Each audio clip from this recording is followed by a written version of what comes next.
success that he's had there before. And anytime, they've committed to Carson Wentz. I mean, they just paid him handsomely. Right. So anytime something would go wrong, then everybody would be, asking, when is Nick Foles going to get in there? And all that would do is just put additional pressure on Carson Wentz. I don't think they want to do that. So, no, I don't see him going back to Philadelphia. I don't see that happening. So then if that's the case, where do you think the future lies with Nick Foles? He might be able to be a backup somewhere else.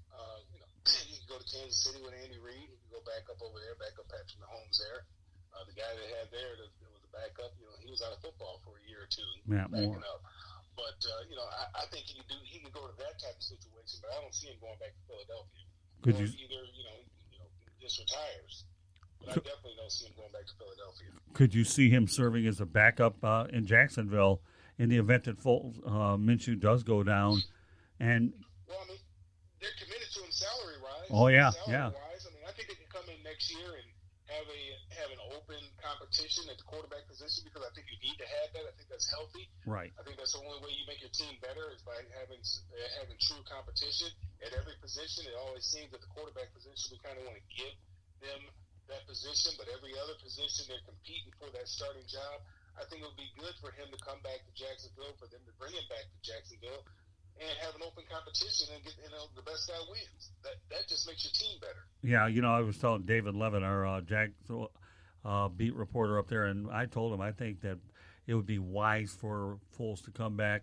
Again, it's inevitable. It looks like they're going to have a new coach and general manager, so you owe yourself a chance to try to salvage your investment is what you really have to try to do, and I agree with you 100%. One last note before we get you out of here. Obviously, the Carolina Panthers, as you alluded to, fired Ron Rivera after 8+ seasons before the completion of his 9th year. He leaves with a 76-63-1 record. Of course, a lot of that was attributed to the 15-1 record. He was 3-4 in the postseason with 1 Super Bowl appearance. Perry Fewell has been named the interim coach. North Turner, special assistant to the head coach. You're right. Cam Newton goes down. Okay, so that didn't help Rivera. But was this, you have an owner who, David Tepper, who's investing a lot into that town. I think he's trying to get an MLS team up there. So, he's trying to shake things up in Charlotte. What's your take on this move with Rivera leaving, especially with 4 games to go? Well, I mean, he inherited, obviously Tepper, he inherited the general manager. He inherited the coach. It sounds like he's going to keep the general manager, get an assistant general manager. Obviously, he probably wants to get his kind of guy in there. Right. Which, I don't have a problem with that. You pay the kind of money he paid for the franchise, $2.whatever billion that he paid, you have the right to make those type of decisions. And he comes from a background where he was a part of the Pittsburgh Steelers organization, so he knows how a well-run organization should run. So I think he'll probably get his guy in there, and I think he's going to be looking to keep his guy in there long-term and hang in there with him, similar to what they do over there in Pittsburgh. So, unfortunately, things didn't work out for Ron there, but I believe that Ron Rivera is a good coach, and I know he'll get another opportunity somewhere else. Yeah, I think that Rivera could get another opportunity somewhere else. I'll be curious to see we'll know Black Monday in a matter of a few weeks. So good stuff, Mel. Obviously, we'll have Mel Farr on. He'll talk about college football on over Thursday night here on the Sports Exchange.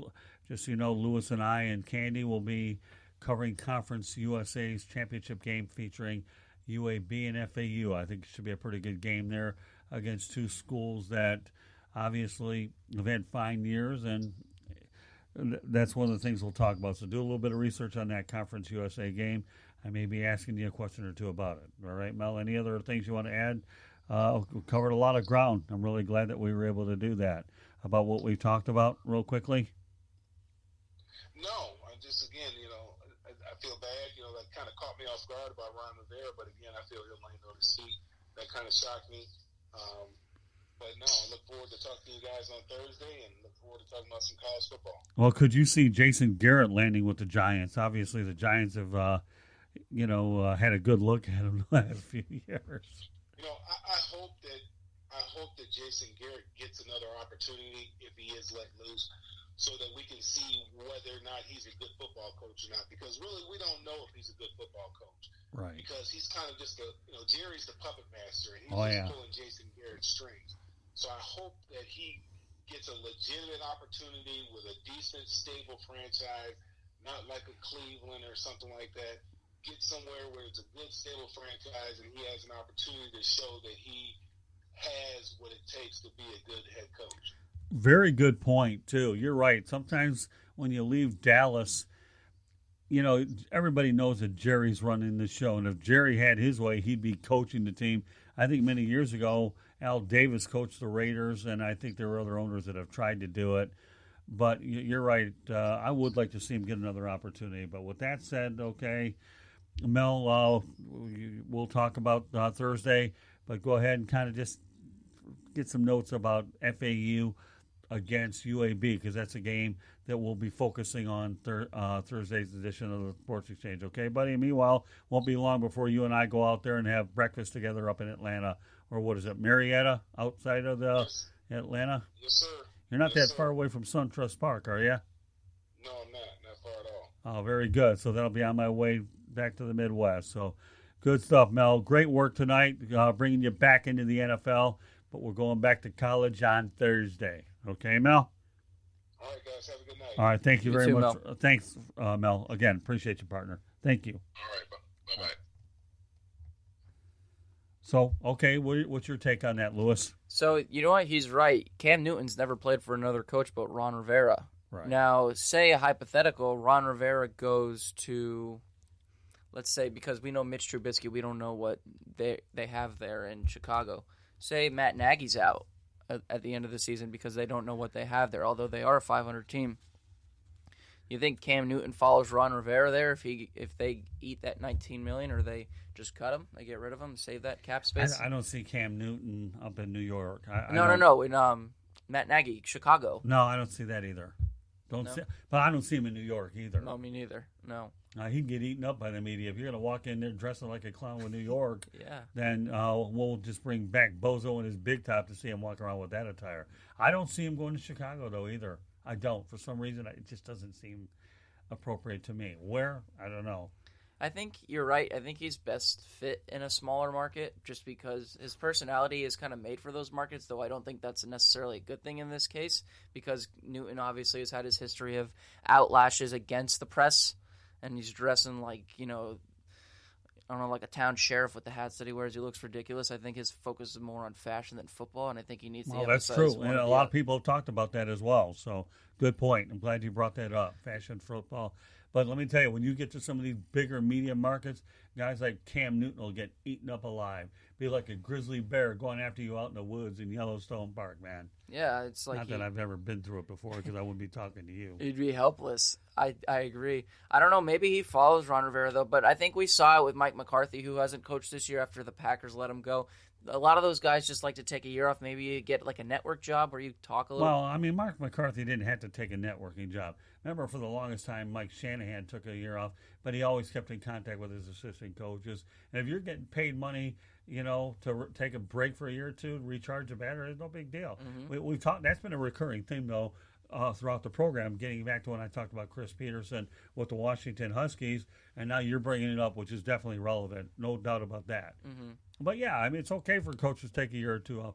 Not like Dick Vermeil, who took 10 years off and got back in it, and all he did was win a Super Bowl championship. Or Gruden, who took like 5 years off, right? Well, he took, I think, probably 10. Yeah, he took a while. But he got paid, stayed in contact. The only thing about the NFL, okay, or for that matter, Herman Edwards took many years off, and he's with the Arizona State Sun Devils, and took Marvin Lewis with him, and now I have a feeling Hugh Jackson's going to join him out there as well. So coaches, if you're a coach, Lewis, okay, are going to coach everywhere. It just depends on how much of a break you really need. Mm-hmm. Now, what about another coach who hasn't coached this year because he got cut by Cincinnati, Marvin Lewis? We haven't heard. Marvin Lewis is in Arizona with the Arizona State with Herman Edwards. Well, there you go. Yeah, that's what I'm telling you. If it's in the blood, Lewis, it's in the blood. Yeah, they're not gonna just give it up that easy.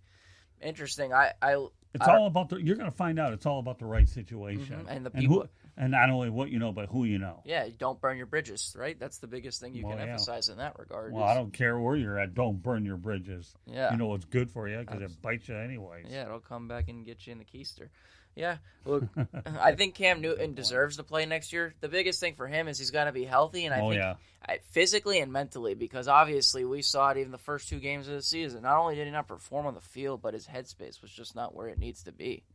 Well, Jerry Richardson and David Tepper are 2 different animals, okay? David Tepper, Jerry Richardson, it was time for him to sell the team anyhow, but David Tepper, like Mel alluded to, he said, he comes from the Pittsburgh Steelers. He knows how things are run there. He's going to put his signature on it. The only reason he didn't make the move with Rivera earlier, wanted to see what he has. But once an owner gets his feet wet, he knows what the climate is. Then what do you think happens? So with that said, we welcome Bill Winters back to the program. And Bill, glad to have you back on the Sports Exchange. Bill, great job last night on our show. Well, thank you, Scott. Very good. How are you tonight? What's going on, Bill? How's it going? Always good to hear from you. Yes, same here. All right. So just a little announcement to make here, and I'm proud to do it. Bill Winters and I are in the preliminary stages of planning a second show since by popular demand. Do you think you can handle me twice in 1 week at some point, Bill? I'll try. Yeah, I like the way you said you uncovered the beast, right? Okay, that's okay. Hey, you know what? Uncover it all you want, but when you uncover something that you think works well, you can never have enough of it, right, Billy? Yes, sir. We give them what they want. All right, well, let's talk a bit about NFL football. A few things to get to. The Texans and the Patriots. I know you have some strong opinions about that game. Well, I had a real good feeling that the Texans were going to win the game. They've gone to the well too many times, and they had the Patriots in their own backyard. And I think it was Deshaun Watson's coming out party. And this is a team that's been, flying a little bit under the radar because they really haven't grown up since they've been an expansion team.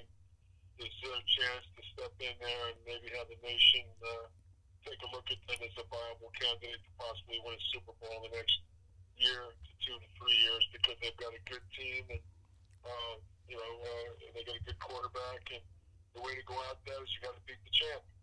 And they went out there and did a pretty good job. And quite frankly, kind of dominated the Patriots.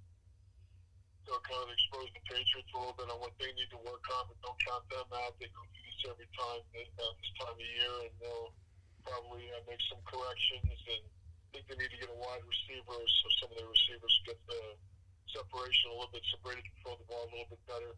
But I was really glad to see the Texans go out there and get a solid win, and it was fun to watch.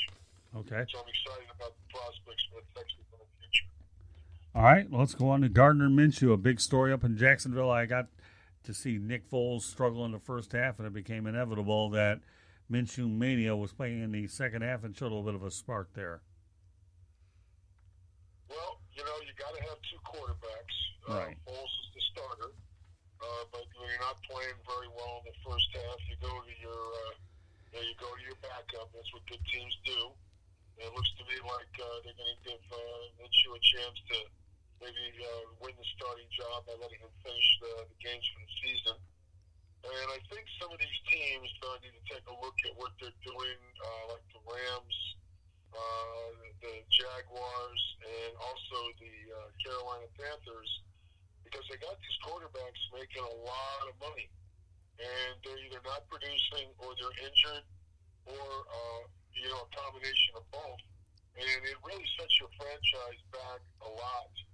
So I think Jacksonville is going to take a real good look at Minshew because, they can get a bargain basement quarterback where they don't have to pay him a ton of money so they can spread the wealth around and build a good, solid team for the future.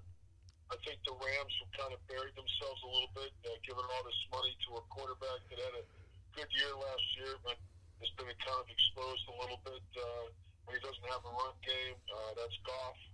And then we got Cam Newton, where Ron Rivera was just fired today. And, I think they're going to go in a different direction. I think, they just want a clean house, and they got a new owner. And I think they're going to move on from Cam Newton, and maybe hopefully Cam will get healthy and get a start, somewhere else and get a fresh start for him. It'll be good for everybody. So, just right now, Minshew in Jacksonville, let's see what he can do. I'm kind of quietly optimistic he'll do a good job. And they got a dilemma. If he does really, really well, what are they going to do with Foles and all that money that they got to pay him? Yeah, do you think that Foles' career is salvageable in Jacksonville under a different coach, knowing you've said that there was a lot of money invested into him? Because let's not kid ourselves, the biggest